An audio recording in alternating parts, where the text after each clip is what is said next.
You are Locked On Texas Tech, your daily podcast on the Texas Tech Red Raiders, part of the Locked On Podcast Network, your team every day. We're going to start this thing off right. Raider!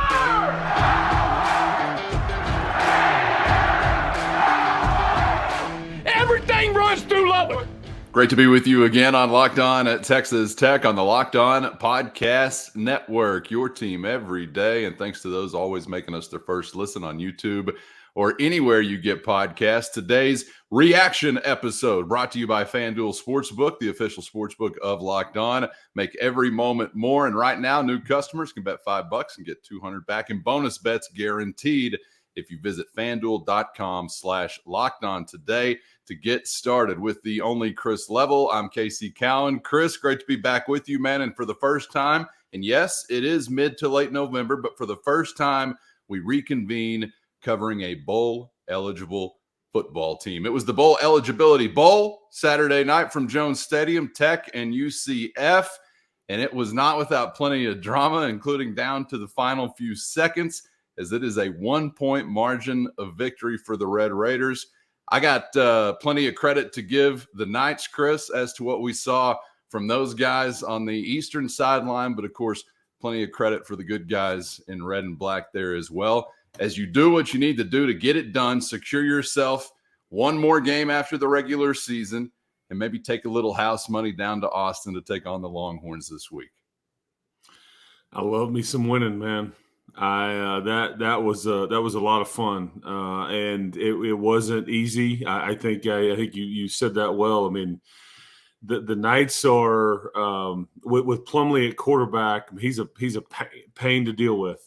They have a legit running back, as we saw at times last night, but I think you for the most part bottled him up. I think Javon Franklin, the top receiver in the Big 12, he got you one time on a busted coverage and all that. But I just they have a lot of speed on the back end of their defense as well. There are not a lot of guys open for Baron Morton and whatnot. But it was just funny because like there were so many things that I don't know if it broke your way or you created it, but the end of the half kind of botched sequence by Central Florida, but you again made a play to keep them out of the end zone. Probably a questionable play call on the shovel pass, which is a play that Texas Tech fans want to have the Red Raiders run all the time since Mike Leach used to do it. But yeah, they came up short, so they come up empty there. But your 2 4th downs early in the game that you did not convert, you're one of those you were definitely in field goal range.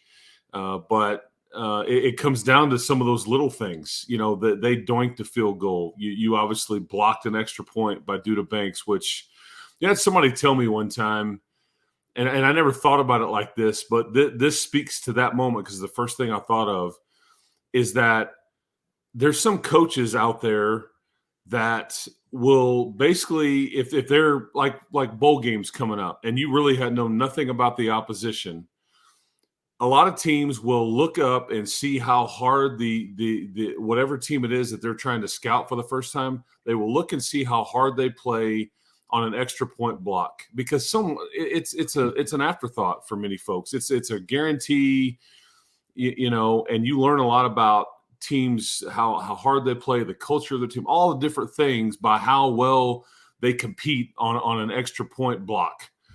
And I just thought that said a lot about your team, that Duda got his big old arm up there and got that thing down, because he even said after the game it like hit him in the biceps. So he was way up there, maybe low trajectory, it doesn't matter.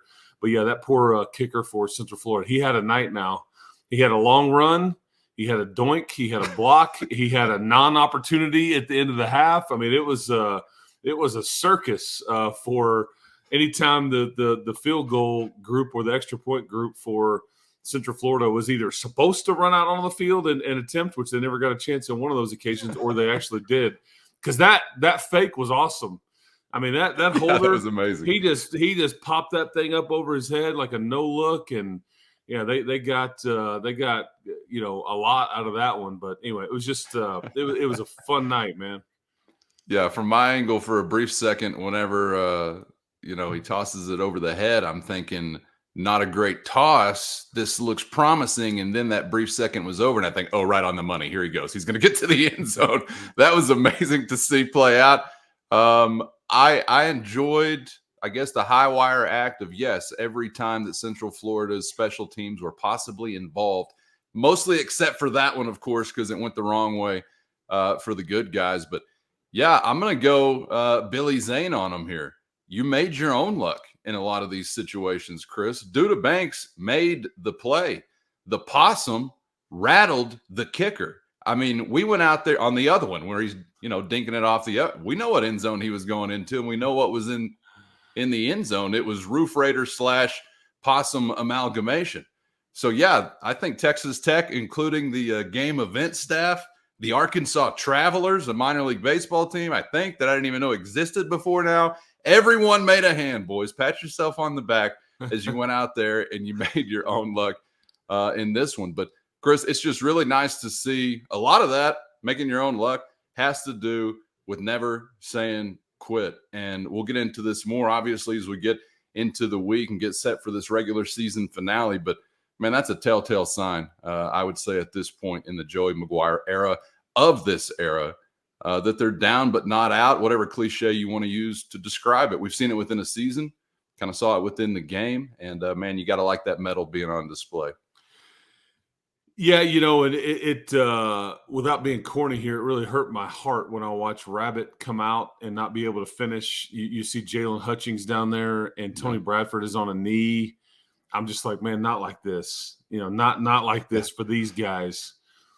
And they because some guys stepped up. I mean, Duda Banks steps up. Not only does he block the extra point, but he essentially forced that interception by Plumlee because he got a hit on Plumlee, and it was just kind of an arm punt, if you will, to CJ Baskerville. But I just, and hearing Duda talk about after the game, I had to step in because Jalen has done so much for me. I mean, that's the way this thing is supposed to work. You pay it forward, and I think, Duda will learn from those experiences, not just making the plays, but like when young guys come into the program, I would hope that if Duda couldn't finish his last game, there's a sophomore that just steps up and makes a play in his stead, kind of thing. I mean, and so I don't know. The whole thing was just it was wild, man, because you get down 14-0. And I, again, all respect to Central Florida, but that Plumlee is a pain to deal with. He is a phenomenal athlete. He just makes you, for those linebackers and kind of hybrid type guys in your defense. Am I trying to go tackle him, or is he about to stop just short of the line of scrimmage? And I mean, it's just a nightmare to try to have to deal with. We got two jump passes on the first drive, right? He sure did. I was already sick of those. And for years, Texas Tech defensively has struggled with that kind of quarterback. And he certainly made his plays early, but credit to Tim DeRuyter's group for kind of settling in and, minus quite a bit of personnel and then just kind of making life a bit difficult for him because they have legit speed. And it's scary. And Central Florida is going to be fine and all those things. But I think that was a good, hard-fought win, But – I'll say this too. I just it's amazing if you'd have had Baron Morton through some of those stretches, like the second half of the Kansas State game or the BYU game, even at less than 100%, it just makes you wonder what if. Because I think you could have been in a position where you needed some things to break your way, but you could have been in the Big 12 title hunt still. With a couple of wins there. But again, that's not how it works. But watching him operate on the run and extending some plays, which is what he did on both touchdown passes, that's college football these days. I mentioned Plumlee and just his ability with his legs to put you in a bind, and Barron was able to do that as well. He's still not 100%. He kind of laughed off the question after the game last night. And he was just like, it's day to day. Not sure what Tuesday looks like, not sure what Wednesday looks like, but you could tell early on. And that's what sucked about those first two drives that you didn't convert on fourth downs. You had a big explosive by Taj Brooks on a run that kind of flipped the field. You had a big pass to Xavier White that flipped the field. And you kind of, I guess theoretically you wasted both of those plays because you come up with nothing. but you could just tell Barron felt pretty good, and you knew he was going to play well. You knew that this is just kind of who he is, and when you do get to see like the 100% version of him, look out. But him on the run last night, I thought put Central Florida in a bind, and then we could spend all day talking about that offensive line and the run game, because that number 28, man, I mean, tip of the cap, sir. You are a lot of fun to watch. That is blue collar as you will ever see. He just refuses to be tackled. Yeah, knew in those final opportunities for Tech offensively what needed to happen, what the game was calling to happen, and I think essentially what Texas Tech obviously would most like to rely on happening in those situations. And then, Chris, they went out and actually, made that happen. I think we're all sitting there thinking, all right, it'd be gravy if you can just ride old Taj all the way down the field and all the way down to 0 on the clock. But can you actually do it? I'll be darned. They go out and do it, man. So credit to those big boys up front, and credit to Taj Brooks and everyone involved there for finishing a game the right way. And, yeah, Central Florida was as advertised, I think, as far as a lot of the speed we talked about throughout the week. RJ Harvey didn't have his biggest night, man, but I didn't like it when they were giving him the ball. That dude was tough. He's diminutive in stature. I mean, I don't know, 5'10", 200 or something, but he was tough. I didn't like it whenever they were giving it to him. I didn't like it whenever Pumley was keeping it himself. I didn't like it whenever they were, a whole lot of things offensively they were able to do, and statistically a huge night for them. But some of those situations, Texas Tech able to make a play, and style points don't matter at the end of it. You're able to do what you need to do to come out of it with a 1-point win. But Chris, I don't think, like one of your keys to victory, avoid chunk plays. It was kind of strange because you get through the passing game, a 39er and the 71er, and then you have a couple of others that are less than 20 but more than 15. And then in the ground game, you really allowed only 2 over 20, but if you're back in some of that 15, 18 kind of range, there's another handful. So I don't really know if they met that key or not. So again, credit Central Florida, but you found a way to get over it either way, man.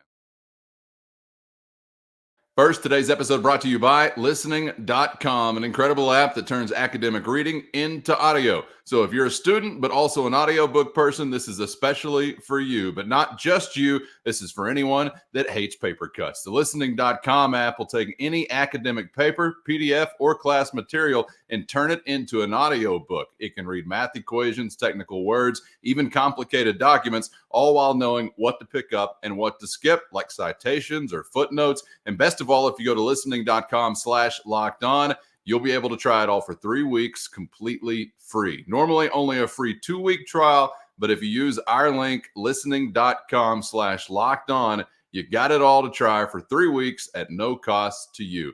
This is the hack the paper cut lobby doesn't want you to know about. So try it out totally free at listening.com/lockedon. Again, that's a free 3-week trial at listening.com/lockedon. So I don't really know if they met that key or not. So again, credit Central Florida, but you found a way to get over it either way, man. Yeah, in the 71-yarder, you thought, oh no, because what happened is that it wasn't that you did give it up, okay, but it was a busted coverage because you have the corner and the safety on different pages. They have a blitz on. One of them supposed to tell the other one, hey, I'm blitzing, you're rolling over to cover. And there was just some miscommunication back there. That's part of potentially Rabbit not being back there and communicating. And that's some of the things you lose with younger players, is that sometimes there's little. So essentially they both blitz. You have a safety and a corner coming, and Javon Baker, the best receiver in the Big 12, is not, because that's what I would tell people. This is what you hope Micah Hudson is. Go look at his, like if you look at, like, say, Miles Price or Jerron Bradley, I think they're, like 38, 43 catches ish, and they both have like 400 yards of receiving. Javon Baker has, like, I don't even know if he's had 40 catches coming to the game, but he's got like nearly 800 yards receiving. Yeah. And that's what we're talking about when we talk about playmakers and And I thought Xavier White had a good night from that standpoint. I thought Jordan Brown had a good night from that standpoint. But that's what we are talking about when we talk about playmakers. What do you do when you have the ball in your hand after that? And again, this was mid of a bust, but when he caught it, you're not catching him. I mean, it's curtains, and you just kind of, that was a blown coverage on your standpoint. But yes, to your point, you didn't just get beat over the top. You didn't, they weren't able to chunk play you to death, and they are. I mean, seriously, that's a group that they're going to cause a lot of problems for people just because of their speed. They certainly did it to Oklahoma State the week before, and when Plumlee's been healthy. This has been a nightmare to try to deal with. And I thought defensively they were pretty good, especially on the back end.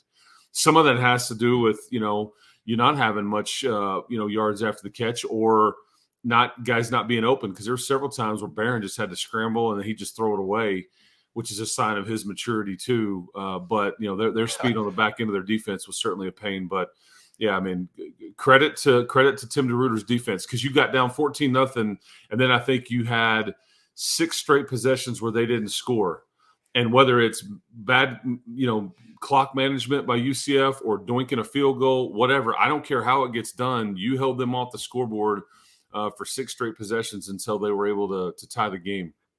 I got to be honest. I remember specifically, I can't remember at what point in the game. I'm going to say third quarter possibly. And I don't even know what it led to at the end of the drive. But one of the best plays, I'm sitting there in the stands thinking, I saw all night from Barron Morton. He's like fighting off a couple of pursuers in the backfield, scrambling to the near sideline, the west sideline, just looking for anything to happen. And I think on his last step, whatever it was, before somebody either gets him or something bad happens at the sideline, he chunks it into the first row. And I'm thinking, okay, this is a welcome relief from either A, the quarterback being broken in half by some bad luck going up the field, or, just throwing it to the guy in another colored shirt. So yeah, don't just gloss over some of those plays where he decides to show that maturity, as Chris mentions, and not force a square peg in a round hole. So kudos to him for that as well. A lot of fun things to discuss this week as we get ready for the Longhorns coming up later in the week. It's the final go around in the regular season. And we know now, however, that we have secured another one on the other side of it. So congratulations to the Red Raiders going bowling once again with Joey McGuire, and doing it now for a stretch, Chris, that we haven't seen in some time, if you consider the final year before Coach McGuire as well. So a nice trend for the program. I mean, yeah, and we'll get into that as the week goes along, like some big picture stuff. But, this is where that the best point that Joey made to me right after the game was over is he told his seniors the first time he ever met with them when he took the job, there's certain barometers for this program that I envision. I want y'all's input too. And some of those guys that he talked to aren't even here anymore.